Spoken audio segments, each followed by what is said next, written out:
నేను ఎంత ఖర్చు పెడతాను. ఇప్పుడు నేను సపోజ్ ఎవరైనా అన్న మీకు ఈ మందిరం మీద ఇట్లా పెద్ద ఇట్లా బోర్డు వేపిస్తా, పలానోళ్ళ దాతలు వీళ్ళని వేపిస్తా అంటే మీరు అందరూ పరిగెత్తుకొని వస్తారు, వద్దని వస్తారు, ఎక్కడ లేని తెచ్చి పెడతారు. నా పేరు వస్తుంది. అవి ఏం చేసినా కూడా పరలోకంలో జాగ్రత్త గమనించండి, అవి అన్నీ కూడా నార్మల్. యేసయ్యకి ఇష్టమైంది ఏంటంటే ప్రభువా అని పిలుచు ప్రతివాడు ఆయన వాడు కాదు, తండ్రి చిత్తము నెరవేర్చేవాడు ఆయన వాడు, తండ్రి ఇష్ట ప్రకారంగా జీవించేవాడు ఆయన వాడు. ఆయన చెప్పిన చిన్న పని, ప్రభువా నాకు మనస్ఫూర్తిగా ఇదిగో పలానా చోట నాకు ఎందుకో సరిగా అనిపించలేదు, మొత్తం నేను ఊడ్చుకున్నాను. ఎవరు చెప్పాల్సిన పర్లేదు, నేను ఈరోజు మన దగ్గర డబ్బులు దండోరాలు అలవాటు అయిపోయినాయి. అందుకే మనకు కావలసిన ఘనత రావడం లేదు. మీకు తెలుసా, మీకు నాకు ఘనత రాకపోవడానికి కారణం ఏంటో తెలుసా? మనం గొప్ప పనులు చేయడం లేదని కాదు.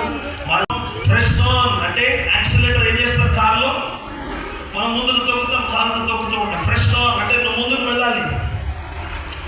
నీ జీవితంలో వెనకున్న వాటిని మర్చి నువ్వు ఇప్పుడు వరకు ఈ 30 సంవత్సరాలు మీరు ఏం చేశారో, ఎలా చేశారో నాకు తెలియదు, ఈ సంఘం ఇంతవరకు ఎలా ఉండిందో నాకు తెలియదు, ఇది మొదలుకొని ఆమేన్ హల్లెలూయా. దేవుని ప్రేమించండి, ముందు అత్యంతంగా ప్రేమించండి. దేవుణ్ణి ఘనపరచండి, ముందు అత్యంతంగా ఘనపరచండి. ఇంకా ఏ మనిషి కనపడకూడదు, ఎవరము కనపడకూడదు, ఏ పేరు కనపడకూడదు, యేసు నామము తప్ప. హల్లెలూయా. ఆ గాలిని వాడైన సీమోను చేసిన పొరపాటలే. వానికి పేరు రావడానికి చేయడానికి చూశాడు. వాడు దెబ్బ తింటాడని చెప్పి ముందుగానే వార్నింగ్ కూడా ఇచ్చారు. నాశనానికి పోతావు, నువ్వు చేసేవన్నీ ఎందుకు చేస్తున్నావు తెలుసా, నీ స్వలాభాన్ని అపేక్షించి చేస్తున్నావు అని చెప్పి డైరెక్ట్గా వార్నింగ్ ఇచ్చేసినారు. They did not fear because there was a disorder. అక్కడ ఒక అక్రమం నడుస్తుంది, అందుకే డైరెక్ట్గా చెప్పేస్తున్నారు, రైట్ నువ్వు స్వలాభం కోసం చేస్తున్నావు, జాగ్రత్త.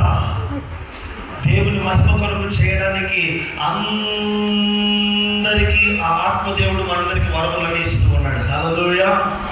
మన విశ్వాస పరిమాణమును బట్టి కొరింథీయులకు రాసిన మొదటి పత్రిక 12వ అధ్యాయము 11వ వచనం చూడండి.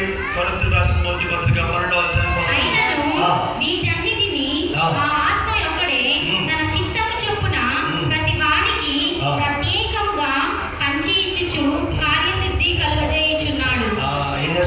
కార్యసిద్ధి అంటే పని జరిగిస్తున్నాడు.